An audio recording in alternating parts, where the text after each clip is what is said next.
दोस्तों, यदि किसी भी महिला को प्रताड़ित किया जाता है, उसको यातनाएं दी जाती है, उसको परेशान किया जाता है, ससुराल में रहने वाला कोई भी व्यक्ति उसको ताने मारता है, उसके साथ गाली गलौज करता है, उसके साथ मारपीट करता है, जानवरों जैसा व्यवहार करता है, तो वो महिलाएं यदि ये सोच करके कोई कदम नहीं उठाती कि ये छोटी बात है, तो ऐसी महिलाओं के लिए मैं यही कहना चाहूंगा कि ये छोटी बात है नहीं, छोटी बात थी। यदि आपने आज कोई कदम नहीं उठाया तो कल को यही छोटी छोटी बातें कब जा करके एक बड़ी घटना बन जाएगी, इसका अंदाजा आपको नहीं है। एक तरफ पुरुष लोग कहते हैं कि हम बकवास है वो भाषण है, हम सरकार है वो शासन है, हम लवकुश है वो सीता है, हम छंद है तो वो कविता है, हम एक शब्द है तो वो पूरी भाषा है, बस यही नारी की परिभाषा है। लेकिन हम दूसरी ओर इसी पर कोई अमल नहीं करते और उसी नारी के साथ, उसी महिला के साथ उसको प्रताड़ित किया जाता है, उसको यातनाएं दी जाती है। तो यदि किसी भी महिला को इस तरीके से परेशान किया जा रहा है, ससुराल में रहने वाली किसी भी महिला को उसे ताने मारे जा रहे हैं, यातनाएं दी जा रही है, उसको प्रताड़ित किया जा रहा है, उसके साथ गाली गलौज की जा रही है, जानवरों जैसा सलूक किया जा रहा है, तो ऐसी तमाम स्थितियों के अंदर कोई भी महिला क्या कर सकती है? तो मैं आपको बताना चाहूंगा कि अन्याय ये नहीं है कि जो अन्याय करने वाला है वो आप पर अन्याय करता है। अन्याय ये है कि आप अन्याय को सहते हैं और वही अन्याय एक बड़ा अपराध बन जाता है। तो आज की इस वीडियो में हम जानेंगे कि महिलाओं के कौन से वो अधिकार है जिसकी जानकारी प्रत्येक भारतीय महिला को होनी जरूरी है, प्रत्येक महिला को होनी जरूरी है, ताकि वो अपने लिए आवाज उठा सके और कोई भी व्यक्ति उसके साथ अत्याचार, उसके साथ अन्याय ना कर सके। मेरा आपसे अनुरोध है कि बिना स्किप किए वीडियो को पूरा देखिए ताकि आपको अपने अधिकार पता हो। और मैं आपसे आशा करता हूँ कि आज की जानकारी आपको अच्छी लगेगी और आपसे अनुरोध है कि यदि आप चैनल पर पहली बार आए हैं तो आज ही चैनल को सब्सक्राइब कर ले ताकि इसी प्रकार की लीगल नॉलेज आप तक पहुंच सके। चलिए बिना किसी देरी के वीडियो शुरू करते हैं। नमस्कार दोस्तों, मैं स्मित कुमार आप सभी का हमारे यूट्यूब चैनल में स्वागत करता हूं। दोस्तों, किसी भी महिला का सबसे पहला अधिकार और सबसे महत्वपूर्ण मैं आपको ये बताना चाहूंगा कि यदि आपको परेशान किया जा रहा है, प्रताड़ित किया जा रहा है, ससुराल में रहने वाला, चाहे वो आपका पति हो, सास हो, ससुर हो, देवर हो या ननंद हो, कोई भी हो, यदि आपको परेशान कर रहे हैं, आपको ताने दे रहे हैं, तो किसी भी तरीके से यदि आपको परेशान किया जा रहा है तो आप फ्री में उसकी कानूनी जानकारी ले सकते हैं कि ऐसे व्यक्ति के विरुद्ध किस तरीके की कानूनी कार्रवाई की जाएगी और मुझे क्या स्टेप लेना होगा। तो आप नालसा से लीगल हेल्प ले सकती है जिसके फुल फॉर्म है नेशनल लीगल सर्विस अथॉरिटी। इसके लिए हर एक जिले में जिला विधिक सेवा प्राधिकरण DLSA यानी डिस्ट्रिक्ट लीगल सर्विस अथॉरिटी बनाया हुआ है।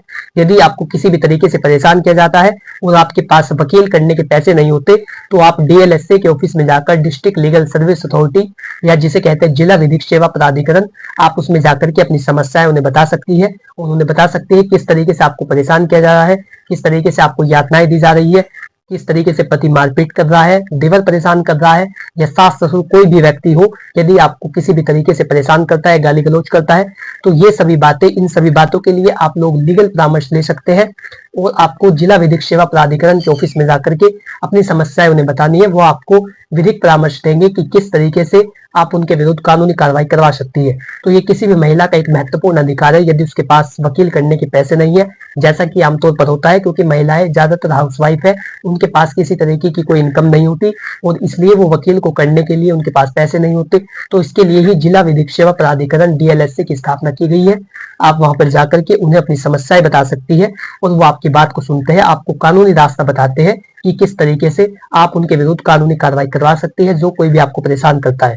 यदि आप कोई लीगल हेल्प लेना चाहती है तो आज ही कमेंट बॉक्स में लिखिए कि किस तरीके से आपको परेशान किया जा रहा है या स्क्रीन पर दिए गए मोबाइल नंबर पर व्हाट्सएप करें अपनी प्रॉब्लम का, जो कोई भी आपको प्रॉब्लम हो। तो दूसरा अधिकार, कार्यस्थल पर महिलाओं के साथ किसी भी तरीके की बदतमीजी नहीं की जा सकती, उनका सेक्सुअली हैरेसमेंट नहीं किया जा सकता। यदि आप कहीं पर वर्क करती है या ऑफिस में आप काम करती है तो कोई भी व्यक्ति, आपका बॉस या कोई सुपरवाइजर आप पर सेक्सुअली कमेंट नहीं कर सकता, आपको किसी भी तरीके से परेशान नहीं कर सकता, या आपकी ड्रेस को लेकर के और ना ही आप पर कमेंट पास कर सकता है। जैसा कि ज्यादातर होता है ऑफिसों में जो लड़कियां काम करती है उन पर वहीं के कर्मचारी, जो उनका सुपरवाइजर, उनके बॉस होते हैं, उन पर गंदी नजर रखते हैं, इस तरीके से उनका सेक्सुअली हैरेसमेंट किया जाता है। तो यदि कोई भी आप पर गलत कमेंट करता है तो ऐसे व्यक्ति के विरुद्ध भी कानूनी कार्रवाई करवाई जा सकती है। सभी चीजें सेक्सुअली हैरेसमेंट के अंदर आती है। यदि आप चाह रही है कि आप किसी से बात ना करें और वो आपको परेशान कर रहा है, आपको बात करने के लिए मजबूर कर रहा है, आपके पास बार बार मैसेज कर रहा है, बार बार वो आपको ये कहने की कोशिश कर रहा है कि आप उसके साथ संबंध बनाएं, तो ये सभी चीजें आती है सेक्सुअली हैरेसमेंट के अंदर। आप यदि कहीं पर कार्यस्थल पर आप कार्य करती है, ऑफिस में आप वर्क करती है, तो ऐसी स्थिति में आपको ध्यान रखना है किसी भी व्यक्ति को यह अधिकार नहीं है कि वो आप पर कमेंट पास करे, तो ऐसे व्यक्ति के विरुद्ध भी आप कानूनी कार्रवाई करवा सकती है। तीसरा अधिकार है और सबसे महत्वपूर्ण अधिकार, घरेलू हिंसा के विरुद्ध अधिकार।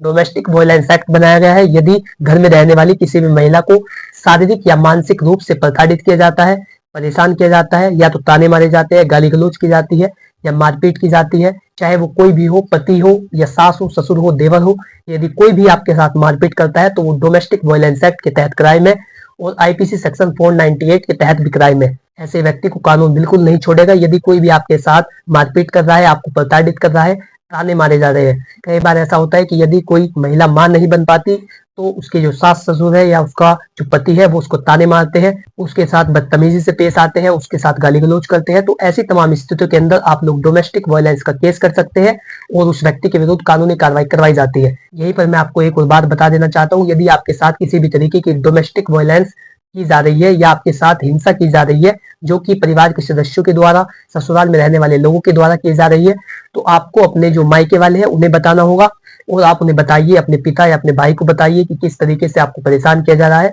फिर वो एप्लीकेशन देंगे या आप उनके साथ जाकर के एप्लीकेशन दीजिए और आप उससे फिर मेंटेनेंस की भी मांग कर सकती है। यदि आपको अलग रहना पड़ेगा या आप उसके साथ नहीं रहना चाहती जो आपका पति है, तो आप उससे मेंटेनेंस की भी मांग कर सकती है।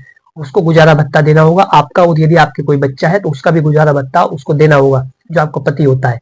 तो किसी भी तरीके से आपको अन्याय को सहन नहीं करना है। ऐसे व्यक्ति को सबक सिखाना है जो कोई भी किसी को प्रताड़ित करता है। किसी भी तरीके की यातनाएं आपको नहीं झेलनी है, क्योंकि इसीलिए कानून बनाया गया है, domestic violence act IPC section 498 है। तो ये सभी प्रावधान किए गए हैं ताकि किसी भी महिला को परेशान न किया जाए।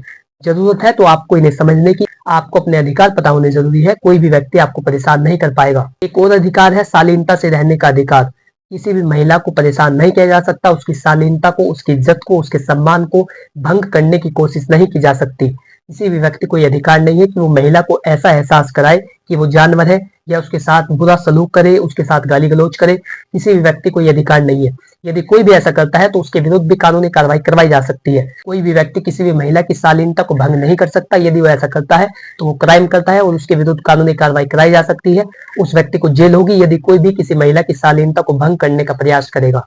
आपका एक और अधिकार है, वो है समानता का अधिकार, राइट टू इक्वेलिटी। किसी भी महिला की सैलरी इसलिए कम नहीं की जा सकती कि वो महिला है। किसी भी महिला को किसी भी विभाग में इसलिए पीछे नहीं रखा जा सकता कि वो महिला है, यानी कि लिंग के आधार पर चयन नहीं किया जा सकता। किसी भी महिला को महिला होने के नाते किसी भी सुविधा से, किसी भी सर्विस से वंचित नहीं रखा जा सकता।